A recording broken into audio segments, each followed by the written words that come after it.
ഇനി നമ്മളിപ്പോൾ കണ്ടുകൊണ്ടിരുന്നത് പ്രെയർ ലൈഫിനെ കുറിച്ചാണ്. പ്രാർത്ഥനാ ജീവിതം. ഈശോ ശിഷ്യന്മാരെ എന്തു പഠിപ്പിച്ചു? ശിഷ്യന്മാർ ഈശോയോട് ചോദിച്ചത് എന്നാ പഠിപ്പിക്കാവോന്നാ? വേറെന്തെല്ലാം പഠിപ്പിക്കാനുണ്ടായിരുന്നു ഈശോയുടെ കയ്യിൽ? ഞാനാണെ ഒരിക്കലും ഇത് ചോദിക്കില്ലായിരുന്നു. ഇതറിഞ്ഞിട്ട് ഇപ്പം എന്നാ കാണിക്കാനാ? നമ്മുടെ ഉള്ള സമയമെല്ലാം കളയാൻ വേണ്ടിയിട്ട് ശിഷ്യന്മാർ ഈശോയോട് പറയുക, അതേ, യോഹന്നാൻ തൻ്റെ ശിഷ്യന്മാരെ പ്രാർത്ഥിക്കാൻ പഠിപ്പിച്ച പോലെ ഞങ്ങളെയും പ്രാർത്ഥിക്കുക. നിങ്ങൾ ഈ ചാപ്പൽ ഈ ധ്യാനം കേൾക്കുന്ന നിങ്ങൾ ആരെങ്കിലും അന്നത്തെ കാലത്ത് യേശുക്രിസ്തുവിൻ്റെ ശിഷ്യന്മാരിൽ ഒരാളാണെന്ന് കരുതുക. നിങ്ങൾ ചോദിക്കുമോ? ഞാനാണെങ്കിൽ ഞാൻ ബുദ്ധിപൂർവ്വം ചോദിക്കുകയുള്ളൂ. ഞാൻ പ്രാർത്ഥിക്കാൻ പഠിപ്പിക്കാവെന്ന് മാത്രം ചോദിക്കുക. ഞാനൊരു കാര്യം ചോദിക്കും. ഞാനൊരു കടലാസും പേനയും എടുക്കും, മടക്കി എൻ്റെ കയ്യിൽ സൂക്ഷിച്ച് വെക്കും, പേന കയ്യിലും വെക്കും. എന്നിട്ട് ഞാൻ കർത്താവിനോട് പറയും, അതേ, ആ മരിച്ചവരെ ഉയർപ്പിക്കാനായിട്ടുള്ള ആ ടെക്നിക്കില്ലേ, അതിവിടെയും അതിൻ്റെ മാർഗങ്ങൾ ഇവിടെ ഒന്ന് എഴുതി തന്നെ. ഞാൻ പിന്നെ ഒരിക്കലും ബുദ്ധിമുട്ടിക്കാൻ പറ്റില്ല. ഞാൻ ഏതെങ്കിലും രാജ്യത്ത് പോയി എന്തെങ്കിലുമൊക്കെ കുറേ പേര് വിചാരിച്ച് ഫുഡ് അടിച്ച് ജീവിച്ചോളാം. ഏത് ടെക്നിക്ക് എനിക്ക് മതി? മരിച്ച് ചീഞ്ഞ് പുഴുവായിരിക്കുന്ന ലാസറിനെ ഒരു കുഴപ്പമില്ല, പുഴുവിനെ എടുത്ത് കളയാതെ തന്നെ നേരെ ഡയറക്റ്റ് ആയിട്ടിങ്ങ് വിളിച്ചു വരുത്തിയ ആളാണ് ആര്? ഈ കഴിവ് ആർക്കുണ്ടായിരുന്നു? അങ്ങനെയാണ് ശിഷ്യന്മാർ ചോദിക്കണ്ടായിരുന്നു. മരിച്ചവരെ ഉയർപ്പിക്കാൻ 12 ശിഷ്യൻ, ഒരാളെ അത് പഠിപ്പിക്കുക. അവൻ ഏതെങ്കിലും രാജ്യത്ത് പോയി എന്തെങ്കിലും ചെയ്തോട്ടെ. ഞാനാണ് അത് ചോദിക്കും. അംബാനി വരെ എൻ്റെ അടുത്ത് വന്നേനെ. ഞാനൊരു 30 കോടി രൂപ ഒരാൾക്ക് ചോദിക്കും. മരിച്ചവരെ ഉയർപ്പിക്കാൻ ടെക്നിക്ക് ഉണ്ടെങ്കിൽ ഞാനൊരു കളി കളിച്ചിട്ടേ പോവും. ജയലളിത എൻ്റെ അടുത്ത് വരും, പ്രധാനമന്ത്രി വരും, നിങ്ങളും വരും. പൈസക്കാർ പറയും, ഞാൻ 50 കോടി തരാച്ചോ. പിന്നെ എന്നെ പിടിച്ചാൽ കിട്ടുമെന്ന് എനിക്ക് പേടി. എനിക്ക് എൻ്റെ പൈസയൊക്കെ എന്ത് ചെയ്യുമെന്ന് എനിക്കറിയാൻ പാടില്ല. മരിച്ചവരെ ഉയർപ്പിക്കാനുള്ള ടെക്നിക്ക്, ആ ഒരു കഴിവ് പഠിപ്പിക്കാമോ എന്ന് ശിഷ്യന്മാർ ചോദിക്കാത്തതിൻ്റെ കാരണം എന്നാ? ശിഷ്യന്മാർ സാധാരണക്കാരാണെങ്കിലും അവർ മനസ്സിലാക്കി അങ്ങനെ ഒരു കഴിവ് കിട്ടുന്നേക്കാൾ വലിയ കഴിവാണെന്ത്? പ്രാർത്ഥിക്കാനുള്ള കഴിവ്. ഇനി ഞാനോ നിങ്ങളോ ആ യേശുക്രിസ്തു ഞാനാണ് ഇങ്ങനെ ചോദിക്കും, കർത്താവേ, മരിച്ചവരെ ഉയർപ്പിക്കാനൊന്നും വേണ്ട, 5 അപ്പം 5000 പേർക്ക് കൊടുത്താൽ മതി. അതിനുള്ള 5 അപ്പത്തിനുള്ള അരി മതിയല്ലോ. ഈ 50 കിലോ അരിയൊന്നും വേണ്ടല്ലോ. എന്തൊക്കെ വേണ്ട? അരി വേണ്ട, ഗ്യാസ് വേണ്ട, വിറക് വേണ്ട, ചീനച്ചട്ടി വേണ്ട, മറിച്ചിടണ്ട, പൊടിക്കണ്ട, തെള്ളണ്ട, എന്തെല്ലാം 5 അപ്പം മതി ആകെ. ഞാൻ ഇന്ത്യ രാജ്യം മുഴുവൻ അപ്പത്തിൻ്റെ ഹോൾസെയിൽ മാർക്കറ്റ് മാത്രം തുടങ്ങി ഞാൻ പിടിച്ച് കളിക്കും. അപ്പത്തിൻ്റെ മാർക്കറ്റ് മാത്രം ഞാൻ ഈ എല്ലാ ഹോട്ടലുകളിലേക്കും അപ്പത്തിനെല്ലാം ഞാൻ വളരെ വില കുറച്ച് കൊടുക്കാൻ. കാരണം എനിക്ക് ഒന്നും ചിലവില്ല. പിടിച്ചാൽ കിട്ടുമോ നമ്മളെ? ശിഷ്യന്മാർ ചോദിച്ചില്ല, 5 അപ്പം 5000 പേർക്ക് അരിയില്ലാണ്ട് കൊടുക്കുന്ന വിധം ഒന്ന് പഠിപ്പിച്ചേ. ഇനി നിങ്ങളാണ്, ചിലപ്പോൾ ഞാനാണ് ചോദിക്കുക, കർത്താവ്, ഈ അന്ധന്മാരെ സുഖപ്പെടുത്ത ടെക്നിക്ക് എല്ലാ കണ്ണുമായി ബന്ധപ്പെട്ട ഡോക്ടർമാർ പൂട്ടിക്കെട്ടി വീട്ടിൽ പോയേനെ. കാരണം ഈശോയുടെ അടുത്ത് വന്ന അന്ധന്മാർ മുഴുവൻ BP ഉണ്ടോ എന്ന് ചോദിച്ചില്ല, ഷുഗർ ചോദിച്ചില്ല, എക്സ്റേ എടുത്തോണ്ട് വാ, നിങ്ങൾ അവിടെ ചെല്ല്, ഇന്നത്. ഈശോയ്ക്ക് BP പ്രശ്നമല്ല, ഷുഗർ പ്രശ്നമല്ല, കൊളസ്ട്രോൾ പ്രശ്നമല്ല, ഞരമ്പ് വീക്കാണോ പ്രശ്നമല്ല, ഒന്നും പ്രശ്നമല്ല. തൊടുന്നു വിടുന്നു, ആകെ 5 ഇച്ചിരി ചെളി തേക്കുന്ന സമയമുള്ളൂ, ആകെ 10 മിനിറ്റ് സമയമുള്ളൂ. അടിപൊളി പരിപാടി. വെട്ടിയിരിക്കേണ്ട, കണ്ണാടി വെക്കണ്ട. എല്ലാ കണ്ണാശുപത്രിയും ഈ പറയപ്പെട്ട പ്രഗത്ഭരായ എല്ലാ കണ്ണ് ഡോക്ടർമാരും ആകെ പൂട്ടിക്കെട്ടിപ്പോയനെ. ശിഷ്യന്മാർ എന്തുകൊണ്ട് അന്ധന്മാരെ സുഖപ്പെടുത്താൻ പഠിപ്പിച്ചില്ല? അപ്പോൾ ഏറ്റവും വിലയുള്ള കാര്യം എന്നതാ? അതായത് ഈ പറഞ്ഞ ഇനി കുറേ കാര്യമുണ്ട്. അത്ഭുതങ്ങൾ ചെയ്യാനുള്ള കഴിവ് കിട്ടുന്നേക്കാൾ വലിയ കൃപയാണ് എന്ത്? പ്രാർത്ഥിക്കാനുള്ള കഴിവുള്ള ഒരാൾ. പ്രാർത്ഥിക്കുന്ന ഒരാൾ ഭയങ്കര ഗുണമുണ്ട് കേട്ടോ. അതായത് പ്രാർത്ഥിക്കുന്ന ഒരാൾക്ക് കുറേ കൃപയും അനുഗ്രഹവും ഉള്ള ആളായിരിക്കും. നിങ്ങൾ ഓർത്ത് നോക്കിയേ, മോശയുടെ കരങ്ങൾ 2 പേർ ഉയർത്തിപ്പിടിച്ചിരുന്നുണ്ടായിരുന്നോ? അഹ്റോനും ഈ പറഞ്ഞ 2 പേർക്ക് അവിടെ നിന്ന് മാറിയിരുന്ന് ഇയാളുടെ കൈ പിടിച്ച് പൊക്കി പിടിക്കേണ്ട കാര്യം എന്നാ? ഈ മോശെ പറഞ്ഞു, എനിക്ക് പ്രാർത്ഥിച്ചു മടുത്തു, ഞാൻ ടയേർഡായി.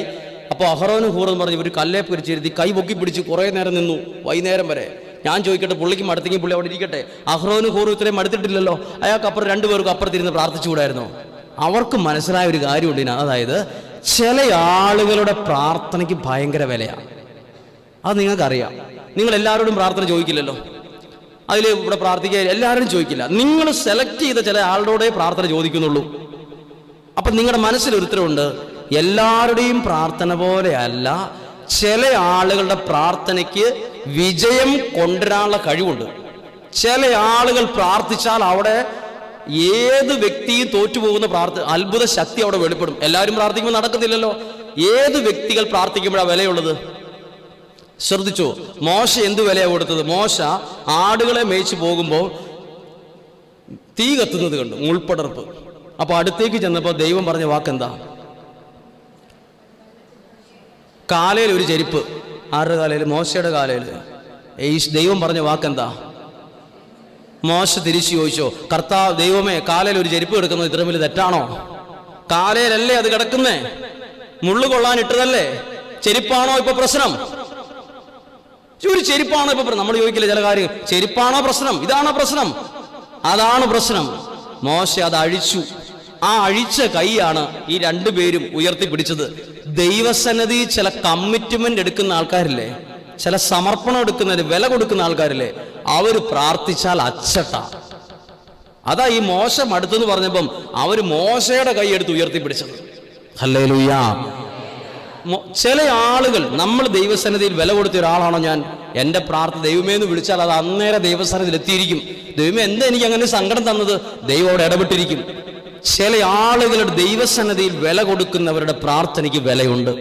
2, മോശയുടെ കയ്യിൽ ആടുകളെ മേയ്ക്കാൻ ഉപയോഗിച്ച വടി കൊണ്ട് എന്തെല്ലാം കാര്യങ്ങൾ പുള്ളി ചെയ്തു. അത് നിലത്തിട്ടപ്പോൾ പാമ്പായി, അതെടുത്ത് കൈ പിടിച്ച് വീണ്ടും അതുപോലായി.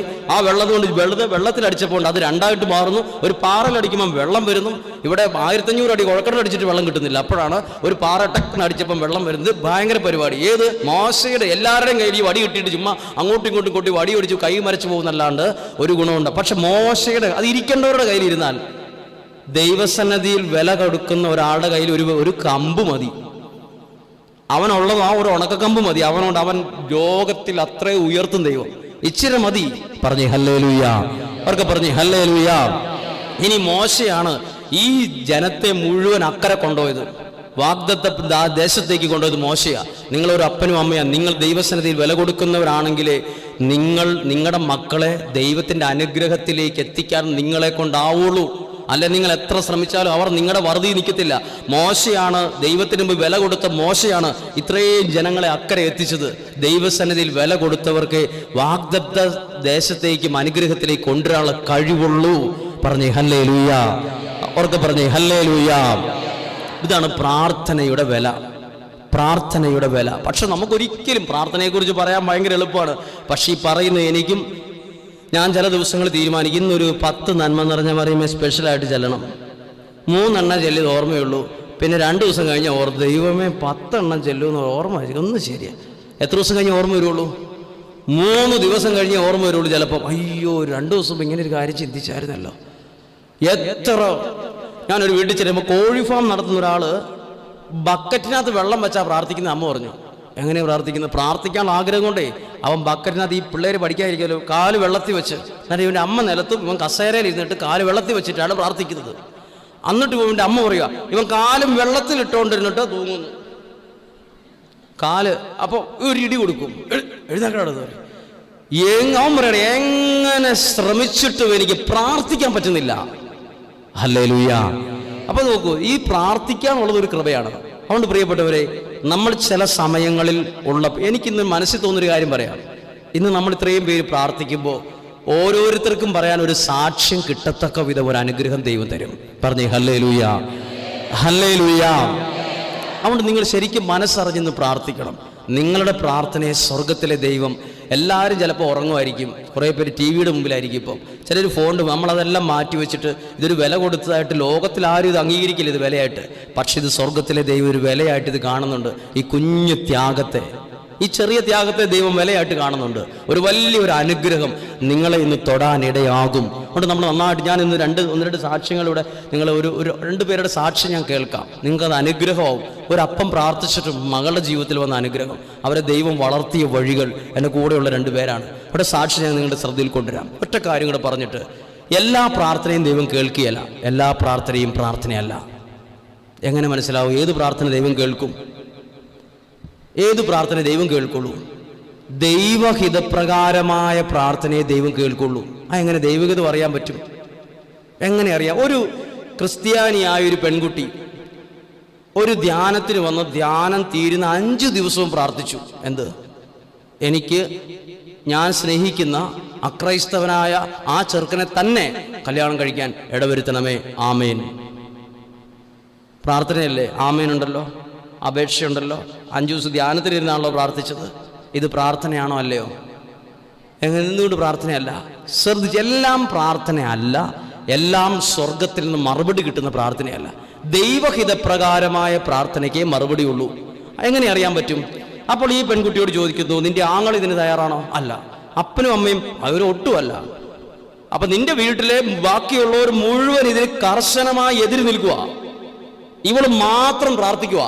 അപ്പോൾ ഒരു കാര്യം ഇവളുടെ വീട്ടിലുള്ള കുടുംബക്കാരെതിര് നിൽക്കുന്നതിന്റെ അർത്ഥം ഇപ്പോൾ പ്രാർത്ഥിക്കുന്ന വിഷയം ദൈവഹിതം അല്ലെന്നാണ്. ഇപ്പോൾ നിങ്ങൾ പ്രാർത്ഥിക്കുന്ന ഏതെങ്കിലും ഒരു വിഷയത്തിൽ നിങ്ങളുടെ വീട്ടുകാരല്ല എതിരാണെന്ന് കരുതുക, അത് പ്രാർത്ഥിക്കരുത്, അത് ദൈവഹിതം അല്ല. ആ പ്രാർത്ഥനയ്ക്ക് നമുക്കൊരു സംതൃപ്തി കിട്ടാൻ വേണ്ടി കുറെ പ്രാർത്ഥിച്ചു, പക്ഷെ അതിന് മറുപടി കിട്ടത്തില്ല, അത് ദൈവഹിതമല്ല. പറഞ്ഞേ ഹല്ലേലൂയ. ഇതാ ഒരു 20 സെന്റ് സ്ഥലം വിൽക്കാൻ വേണ്ടി വീട്ടിലെ ചേട്ടൻ ആഗ്രഹിക്കുന്നു. ഭാര്യയും മക്കളും എല്ലാം പറയും, അത് പപ്പാ വിൽക്കാൻ പറ്റില്ല, അത് നാളെ ഒരു സമയത്ത് വില കിട്ടുന്ന ഒരു സ്ഥലമാണ്, ഇപ്പൊ വിൽക്കാൻ പറ്റില്ല. പക്ഷെ പുള്ളി പറഞ്ഞു ഞാൻ ഇത് വിറ്റിരിക്കും. അങ്ങനെ നിയോഗം വെക്കുന്നു, യൂദാശ്രീയായിക്ക് നൊവേന നേർച്ച നേരുന്നു. ഭയങ്കര പ്രാർത്ഥനയാണ്. അത് വാശിക്ക് ഒരു കാര്യം ചെയ്യാൻ വേണ്ടി, എൻ്റെ വീട്ടിലുള്ളവർ ഞാൻ പറയുന്ന വിഷയത്തിന് എല്ലാവരും എതിരാണെങ്കിൽ പിന്നെ അത് പ്രാർത്ഥനയായി മുന്നോട്ട് കൊണ്ടുപോകരുത്, അത് ദൈവഹിതമല്ല. പറഞ്ഞേ ഹല്ലേലൂയ. ഇനി നമ്മൾ പ്രാർത്ഥിക്കുമ്പോൾ നമ്മൾ ആദ്യം തന്നെ നമ്മുടെ കാര്യമാണ് എടുത്തിടേണ്ടത്. ഈശോ പ്രാർത്ഥിക്കാൻ പഠിപ്പിച്ചപ്പോൾ ഒരു ലോ പഠിപ്പിച്ചില്ലോ. എന്താ ലോ എന്ന് പറഞ്ഞാൽ? നിയമം. എന്തൊക്കെയാണ്? ആദ്യത്തെ ഒരു ഭാഗം നമുക്കൊരു ഗുണമില്ലാത്തതാണ്. ഈശോ പഠിപ്പിച്ച പ്രാർത്ഥനയിൽ ഒരു ഗുണമില്ല, തെറ്റിദ്ധരിക്കരുത്, ഒരു ഗുണമില്ല കേട്ടോ. സ്വർഗസ്ഥനായ ഞങ്ങളുടെ പിതാവ്, വല്ല ഗുണമുണ്ടോ? അടുത്ത് തന്നെ. അതുകൊണ്ട് എന്നാ ഗുണമുള്ളത്? അങ്ങയുടെ നാമം പൂജിതമാകണമേ, നമുക്കൊരു ഗുണമില്ല. അടുത്തത്, വന്നാലെന്ത്, വന്നില്ലേലെന്ത്, നോ പ്രോബ്ലം. അതും പ്രശ്നമല്ല. അടുത്തതാണ് നമ്മുടെ പ്രശ്നം. ഡെയിലി ഫുഡ് തരണേ, അന്നന്ന് വേണ്ടുന്ന ഫുഡ്, ഡെയിലി ഫുഡ്. അവിടെ തൊട്ടേ നമുക്കുള്ളത്. ഒരു ചേട്ടൻ പറഞ്ഞാണ്, ആദ്യത്തെ നമുക്കൊരു ഗുണമില്ല വെച്ചാൽ അതിന്റെ 2ാം ഭാഗം ഡെയിലി ഫുഡ് തരണേ കർത്താവ്, ഡെയിലി. അത് ആദ്യം ഇടാൻ പറ്റുമോ വെച്ചോ? ഡെയിലി ഫുഡ് തരണേ, കടം മാറ്റണേ, രോഗം, അവിടെ തൊട്ടേ ഉള്ളൂ നമ്മുടെ പ്രാർത്ഥന. പക്ഷെ ഈശോ പ്രാർത്ഥിക്കാൻ പഠിപ്പിച്ചപ്പോൾ അതിനകത്തൊരു ലോ ഉണ്ട്, നിയമം. ആദ്യം ദൈവത്തെ സ്വർഗസ്ഥനായ ഞങ്ങളുടെ പിതാവേ, അങ്ങയുടെ നാമം പൂജിതമാകണം, രാജ്യം വരണം. അത് കഴിഞ്ഞിട്ട് ഫുഡ് തരണം, ഡെയിലി ഫുഡ് ഫുഡ് ഫുഡ് എന്ന് പറഞ്ഞ് പറയാം. നമുക്ക് ആദ്യം ഫുഡാണ്, നമുക്ക് ആദ്യം ഡെയിലി ഫുഡ് തരണേ, കടം മാറണേ. പ്രാർത്ഥിക്കുന്നതിൻ്റെ അകത്ത് പ്രാർത്ഥനയുടെ നിയമമുണ്ട്. ഹല്ലേലൂയ. ഇനി അടുത്ത് ഒരു കാര്യം കൂടെ പറയാം. പ്രാർത്ഥിക്കുന്നതിൻ്റെ അകത്ത്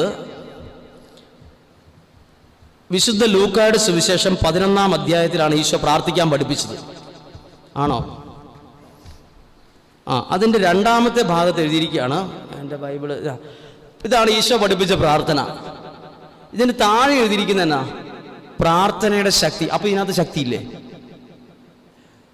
അങ്ങനെയാണ് ഈശോ പറയുന്നത്. ഇത് പ്രാർത്ഥന പഠിപ്പിച്ചു, ഇത് ചെല്ലണം എന്ന് പറഞ്ഞ പ്രാർത്ഥന, ഇത് ശക്തിയായിട്ട് പറയണ്ടേ? ഇതിന്റെ താഴെ എഴുതിയിരിക്കുന്ന നിങ്ങൾ വീട്ടിൽ പോയി വായിക്കണം. ഇതിന് താഴെ എഴുതിയിരിക്കുന്നത് പ്രാർത്ഥനയുടെ ശക്തിയാണെങ്കിലും അതിനകത്ത് പ്രാർത്ഥനയുടെ ഒരു കാര്യവും പറഞ്ഞിട്ടില്ല. ഇങ്ങനെ എഴുതിയിരിക്കുന്നത് പ്രാർത്ഥനയുടെ ശക്തിയുടെ താഴെ എഴുതിയിരിക്കുന്നത് കേട്ടോ. അവൻ അവരോട് പറഞ്ഞു, നിങ്ങൾ ഒരുവനൊരു സ്നേഹിതനുണ്ടെന്നിരിക്കട്ടെ, അർദ്ധരാത്രി അവൻ്റെ അടുത്ത് വന്ന് പറയും, സ്നേഹിത എനിക്ക് 3 അപ്പം വേണം. ഏതാണ്ട് ഹോട്ടലിൽ ചെന്നൊരുത്തം പറയുന്ന പോലത്തെ ഡയലോഗാണ്. ഹെഡിങ് എന്താ? അപ്പോൾ അതെങ്ങനെ ചെയ്യും? ഞാൻ ഇത് വായിച്ചോട്ട് എനിക്കൊരു ഉത്തരം കിട്ടിയില്ല. ഈശോ പ്രാർത്ഥിക്കാൻ പഠിപ്പിച്ചിട്ട് താഴെ എഴുതണമായിരുന്നു, ഞാൻ ഈ പഠിപ്പിച്ച പ്രാർത്ഥന കടബാധ്യത വരുമ്പോൾ 250, രോഗം വരുമ്പോൾ 280, അത്രയും പ്രാവശ്യം നിങ്ങൾ കണ്ടിന്യൂസ് ആയിട്ട് ചെല്ലണം. പിന്നെ ചെറിയ ചെറിയ പ്രശ്നങ്ങളാണെങ്കിൽ 35 പ്രാവശ്യം ചെല്ലിയാൽ മതി. ഇങ്ങനെയാണ് എഴുതേണ്ടത്.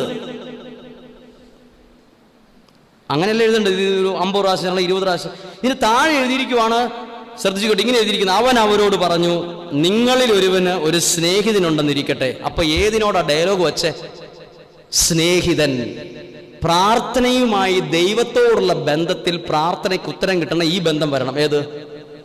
നമ്മൾ ഫോൺ വിളിക്കുന്നവർ തന്നെയാണ് പ്രാർത്ഥനയും. ദുബായിലുള്ള ഒരാളെ ഞാൻ വിളിക്കുവാണ്, എനിക്ക് 1 ലക്ഷം രൂപ വേണം. ഞാൻ തിരിച്ചും മറിച്ച് നോക്കിയിട്ട് എനിക്ക് ഇവിടെ എത്തില്ല. ഞാൻ ദുബായിൽ ഒരാളെ ഫോൺ വിളിച്ചു, എടാ ഫോൺ വിളിച്ചു. ആ ഫോൺ അടിക്കുമ്പോൾ തൊട്ട് എൻ്റെ മനസ്സിലൂടെ കിടന്ന് എന്തായിരിക്കും? ഒരു പ്രത്യേക ഒരു അവസ്ഥയുണ്ടോ? 1 ലക്ഷം രൂപ നാളെ കിട്ടേണ്ടതാണ്, ഇവനാണ് ആകെ ആശ്രയം. ഫോൺ ഇങ്ങനെ അടിച്ചു. 3-4 പ്രാവശ്യം കഴിഞ്ഞിട്ട് എടുക്കാതെ വന്നാൽ എൻ്റെ അങ്ങ് ദുബായിലോട്ട് അടിച്ചാൽ ഇവൻ്റെ മനസ്സ് കിടന്ന് എന്തൊക്കെയോ ഒരു വെപ്രാളപ്പെടും. അവൻ ഇത് ഫോൺ എടുക്കുമ്പോൾ എൻ്റെ മനസ്സിലൊരു ഭയങ്കര സന്തോഷം വരും. ഫോൺ എടുക്കുമ്പോൾ എടുത്തു കഴിഞ്ഞിട്ട് ഞാൻ എന്താക്കെ പറയും, എടാ എനിക്ക് 1,00,000 രൂപയുടെ ആവശ്യം വന്നു, നീ അതൊന്ന് ബാങ്കിൽ ഇടാൻ പറ്റുമെങ്കിൽ ഇട്. ഇത്രയും പറഞ്ഞിട്ട് ഞാൻ ഫോൺ കട്ട് ചെയ്യുമോ ഇല്ലയോ? ഞാൻ ഈ ഫോൺ ഇവിടെ തന്നെ വെച്ചോണ്ട് 2 മിനിറ്റ് ഇരിക്കും. എന്നാ റിപ്ലൈ കിട്ടിയിട്ടേ വെക്കുള്ളൂ. അവൻ പറയും ഞാൻ ആ SBIയിലേക്ക് അയച്ചു തരാം എന്നാലും കേട്ടോ, 1,00,000 ഇട്ടേക്കാം. ആരെ ഇരുന്നോട്ടെ കൂടുതൽ. ഇത് എപ്പോഴേ കേൾക്കുള്ളൂ ഞാൻ. ഇതേ ഫോൺ കുറച്ചു നേരം കൊണ്ട് ഞാനിവിടെ വെച്ചുകൊണ്ടിരിക്കുക. എന്നാ കേൾക്കണം. പ്രാർത്ഥന എന്ന് പറഞ്ഞ സ്നേഹിതനോടെന്ന പോലെ പ്രാർത്ഥിക്കണം. നിയമമല്ല അവിടെ പ്രധാനപ്പെട്ടത്. ഹൃദയം, ദൈവമേ എനിക്കിങ്ങനെ ഒരു പ്രശ്നമുണ്ട്, ഇങ്ങനൊരു സാഹചര്യമാണ് എൻ്റെത്, എനിക്ക് വേറെ ആരും ഇല്ല. ഇതാണ് സ്നേഹിതനുമായിട്ടുള്ള ബന്ധം. എടാ ഇതാടാ പ്രശ്നം. അവിടെ language, grammar, full stop, comma ഇത് പ്രശ്നമല്ല. നമ്മൾ പ്രാർത്ഥിക്കുമ്പോൾ സാഹിത്യമുള്ള 3 വാക്കുകൾ എടുത്തുകൊണ്ട് വരും. നമ്മുടെ പ്രാർത്ഥന വെറും ഒരു പോട്ടെ. നമ്മൾ ഇവിടെ എഴുതി നോക്കി, നിങ്ങളിൽ ഒരുവന് സ്നേഹിതൻ. അപ്പൊ പ്രാർത്ഥന ഏത് ബന്ധത്തിലേക്ക് വരണം? സ്നേഹിതൻ. എപ്പോഴാ വന്നത്?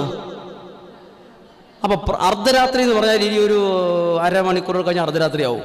പ്രാർത്ഥിക്കുന്നതിന് അപ്പൊ എന്തില്ല? സമയമില്ല. സമയമില്ലെന്നല്ല, സമയം പ്രശ്നമല്ല. രാവിലെ 8 തൊട്ട് 9 വരെ പ്രാർത്ഥനയുള്ളൂ. ഇല്ല, അർദ്ധരാത്രി ഇത് പ്രാർത്ഥന നടക്കുന്നത്.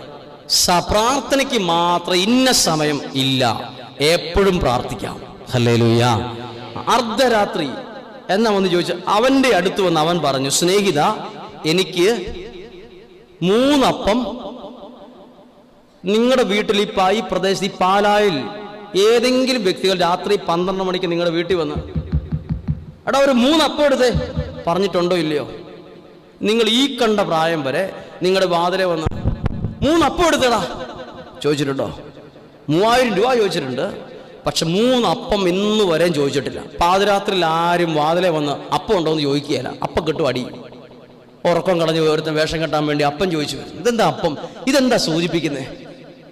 ഈ വന്നയാൾ ഈ 12 മണിക്ക് വന്ന് ഇയാളുടെ വാതിലെ മുട്ടണമെങ്കിൽ ഈ മുട്ടിയ ആളുമായിട്ട് എന്തോ ഒരു ബന്ധം ഉണ്ടായിരുന്നു. ഇപ്പം നമുക്കൊരു തോന്നുന്നു, ഇപ്പോൾ ഒരാൾക്കൊരു ആവശ്യം വന്നു. നിങ്ങളുടെ വീട്ടിൽ താമസിക്കുകയാണ്, നിങ്ങൾക്ക് പെട്ടെന്ന് നിങ്ങളുടെ വീട്ടിൽ ഒരാൾക്കൊരു ആവശ്യം വന്നു. അപ്പുറത്തെ വീട്ടുകാർക്ക് 3-4 വീട്ടുകാർക്ക് വണ്ടിയുണ്ട്. 3-4 വീട്ടുകാർക്ക് വണ്ടിയുണ്ട്. പെട്ടെന്ന് വണ്ടി വേണം, ആശുപത്രി പോകണം. നിങ്ങൾ പെട്ടെന്ന് ഒരു സെക്കൻഡ് ഏത് വീട്ടിലേക്ക് ഓടുള്ളൂ? അവിടെ 3 വീട്ടുകാർ, ഇവിടെ 6 വീട്ടുകാരുടെ വണ്ടി ഉള്ളത് എനിക്കറിയാം. പക്ഷെ ഞാൻ പോകുമ്പോൾ ഓടുമ്പം എനിക്ക് ഏറ്റവും അടുപ്പമുള്ളത് ഇപ്പുറത്തെ ആ ചേട്ടനാ. അയാളുടെ വീട്ടിൽ പോയി ഞാൻ അപ്പം വാതിലെ മുട്ടണമെങ്കിൽ അതിന്റെ പുറയിൽ എന്ത് വേണം? ഒരു പ്രത്യേക അടുപ്പം ഉണ്ടെങ്കിലേ പാതിരാത്രിക്ക് പോയി മുട്ടുള്ളൂ. അപ്പൊ പ്രാർത്ഥിക്കുമ്പോൾ ഒരു കാര്യം വേണം, ദൈവത്തോടുള്ള ബന്ധത്തിൽ നല്ല ഒരു അടുപ്പം വേണം. ഏത് രാത്രിക്ക് ചെന്നാലും മുട്ടാനും വിളിക്കാനുമുള്ള സ്വാതന്ത്ര്യമുള്ള മനസ്സായിരിക്കണം. പറഞ്ഞേ ഹല്ലേലൂയ, പറഞ്ഞേ ഹല്ലേലൂയ. അതാണ്, അങ്ങനെ പ്രാർത്ഥിച്ചാൽ ശക്തി ഉണ്ടെന്നാ ബൈബിള്. പവർ ഓഫ് പ്രയർ അതാ എഴുതിയിരിക്കുന്നത്, പവർ ഓഫ് പ്രയർ. ചോദിച്ചു എത്ര അപ്പം ചോദിച്ചുള്ളൂ? 3 അപ്പം. അപ്പൊ ഈ ചോദിച്ച വ്യക്തിക്ക് ഒരു കാര്യം ഉറപ്പുണ്ടായിരുന്നു. എന്ത്? ഞാൻ ചോദിക്കുന്ന കാര്യം ഇയാളുടെ കയ്യിൽ ഉണ്ടെന്ന്. അത് എത്ര പേർക്ക് കൂടി ഉറപ്പുണ്ട്? അത് ഉറപ്പില്ലാത്തവരാ പലരും ഇവിടെ. ഞാൻ ചോദിക്കുന്ന കാര്യം എൻ്റെ ദൈവത്തിൻ്റെ കയ്യിലുണ്ടെന്ന് എത്ര പേർക്ക് ഉറപ്പുണ്ട്? നമ്മൾ 6 പിശുക്കന്മാരാ കേട്ടോ. പ്രാർത്ഥനയുടെ കാര്യത്തിൽ പിശുക്കുള്ളവരാണ് ക്രിസ്ത്യാനികൾ. നമുക്കെല്ലാത്തിനും പിശുക്കാണ്, പ്രാർത്ഥനയിലും ആ പിശുക്കുണ്ട്. ഒരാൾ പ്രാർത്ഥനാ നിയോഗം എഴുതിയിട്ടതിനകത്ത് എഴുതിയിട്ടിരിക്കുകയാണ്, ഇഷ്ടമുള്ള 3 നിയോഗം എഴുതിയിട്ടോളാൻ പറഞ്ഞപ്പോൾ അയാൾ എഴുതിയിട്ട്, കർത്താവേ ഞങ്ങൾക്കൊരു പഴയ 800 കാർ തരണേന്ന്. ഞാൻ മനസ്സിൽ ഇയാൾക്കൊരു പുതിയ 800 ചോദിച്ചുകൂടെ? ഈ പഴയ 800. ഞാൻ ദൈവത്തോട് ചോദിച്ചു, കർത്താവേ ആക്രിക്കച്ചവടം ഉണ്ടോ മുകളിൽ? ആക്രിക്കച്ചവടം ഉണ്ടോ? ദൈവത്തിന് ആക്രിക്കച്ചവടം ഇല്ല. പഴയത് സൂക്ഷിക്കുകയും വിൽക്കുകയും ചെയ്യുന്ന പരിപാടി ആർക്കില്ല. പഴയ 800 കാരനെ കർത്താവ് ഒരു ചെറിയ വീടിൻ്റെ ലോഡ് പാസ്സാക്കി തരണേ, എന്തെങ്കിലും ഒരു ജോലി തരണേ കർത്താവേ. പിന്നെന്താ വേണ്ടേ? നമുക്കെല്ലാം പിശുക്ക, ഒരു കുഞ്ഞു ജോലി തരണേ, എങ്ങനെയും കല്യാണം നടത്തി തരണേ. നമ്മുടെ പ്രാർത്ഥനയിൽ എന്തുണ്ട്? പിശുക്കുണ്ട്. ഇവിടെ ചോദിച്ചേ, നമ്മൾ പ്രാർത്ഥിക്കുമ്പോൾ ഒരു കാര്യം, ഞാൻ പ്രാർത്ഥിക്കുന്ന കാര്യം എൻ്റെ ദൈവത്തിലുണ്ടെന്ന് ഉറപ്പ് വരുത്തണം. അതായത് എൻ്റെ സമ്പത്തൊക്കെ പോയി, ഞാൻ എൻ്റെ സമ്പത്തെല്ലാം പോയി എന്ന് ദൈവമേ സാമ്പത്തിക മേഖലയാണെങ്കിൽ പ്രാർത്ഥിക്കുമ്പോൾ ഓർക്കണം, എനിക്ക് തരാൻ എൻ്റെ ദൈവത്തിൻ്റെ കയ്യിൽ സമ്പത്തുണ്ടെന്ന് പ്രാർത്ഥിക്കുന്ന എൻ്റെ ചങ്കിനകത്ത് ഉറപ്പ് വേണം. ഹല്ലേലൂയ. രോഗമുള്ള അവസ്ഥയിൽ ഞാൻ പ്രാർത്ഥിക്കുമ്പോൾ എനിക്ക് ഉറപ്പ് വേണം, എൻ്റെ രോഗത്തിനുള്ള സൗഖ്യം എൻ്റെ ദൈവത്തിൻ്റെ കയ്യിലുണ്ടെന്ന്. ആ ഉറപ്പില്ലാത്തവർ പറഞ്ഞു ഹല്ലേലൂയ. കണ്ടോ നിങ്ങൾ കാര്യം? നമ്മൾ അൽഫോൻസാമ്മയുടെ വിശുദ്ധമായ സാന്നിധ്യമാണെങ്കിലും പലർക്കും എന്തില്ല, ഓരോറപ്പുമില്ല. ഉറപ്പിച്ച് പറഞ്ഞതാണോ? കുറേ പേര് ശ്രദ്ധിച്ചിട്ടുണ്ട്. നോക്കി, ഉറപ്പ്. 3 അപ്പം ചോദിച്ചു. ഇനി അകത്തുനിന്ന് കേട്ട മറുപടി കേട്ടാൽ നമുക്ക് തന്നെ ഒരു ദേഷ്യം വരുന്ന മറുപടിയാണ്. പുള്ളി അകത്തുനിന്ന് പറഞ്ഞ മറുപടി എന്താ പറഞ്ഞു നോക്കിയേ? 7-ാമത്തെ വാക്യം, സ്നേഹിതനകത്തുനിന്ന് മറുപടി പറഞ്ഞു, എന്നെ ഉപദ്രവിക്കരുത്. വല്ല തെറ്റുണ്ടോ പറഞ്ഞതിന്? ഒരു തെറ്റുമില്ല. അടുത്തത്, എൻ്റെ കുഞ്ഞുങ്ങൾ എൻ്റെ കൂടെ കിടക്കയിലാണ്, എഴുന്നേറ്റ് തരാൻ സാധിക്കത്തില്ല, വാതിൽ അടച്ചു. ഇത് വല്ല ന്യായമാണ്? 3 അപ്പമാണ് ചോദിച്ചത്, കൊടുത്ത മറുപടി എന്നതാ? വാതിൽ അടച്ചു, എഴുന്നേക്കാൻ പറ്റില്ല, കൊച്ചുങ്ങൾ എൻ്റെ കൂടെ കിടക്ക. ഇതൊന്നും ആനകുതിര എഴുന്നേക്കാൻ പറ്റാത്ത വിധത്തിൽ കെട്ടിയിട്ടിരിക്കുന്ന കാര്യമല്ല. കുഞ്ഞുങ്ങൾ കട്ടിലേ കിടക്കുന്ന ആദ്യമായിട്ടല്ല, അത് നോർമലായിട്ടൊരു കാര്യമാണ്. അത് പുള്ളി വലിയൊരു കാര്യമായിട്ട് പറഞ്ഞു. ഇത് കേട്ടപ്പം ഈ പോയ ആള് ചീത്തയും പറഞ്ഞ് തിരിച്ചു പോന്നോ? അയാൾ അവിടെ തന്നെ നിന്നു. അന്നേരമാണ് എഴുന്നേറ്റ് അവന് ചോദിച്ചത്. ഈ ബൈബിളിൽ എഴുതിയിരിക്കുന്ന വാക്കെന്നറിയോ? അവൻ എഴുന്നേറ്റ് വേണ്ടതെന്നൊരു വാക്കുണ്ട്. വേണ്ടത്. വേണ്ടതെന്ന് പറഞ്ഞാൽ നമുക്ക് വേണ്ട കാര്യമുണ്ട് കുറേത്. ഇന്ന് നമുക്ക് വേണ്ടതുണ്ട്, ഈ മാസം വേണ്ടതുണ്ട്, ഈ വർഷം നമുക്ക് വേണ്ട കാര്യമുണ്ട്. നമുക്ക് നമ്മുടെ ദൈവത്തിന്റെ പ്രത്യേകത, നമുക്ക് വേണ്ടത് തരുന്നതാണ് ആര്? ദൈവം. പറഞ്ഞേ ഹല്ലേലൂയ. അവർക്ക് പറഞ്ഞേ ഹല്ലേലൂയ.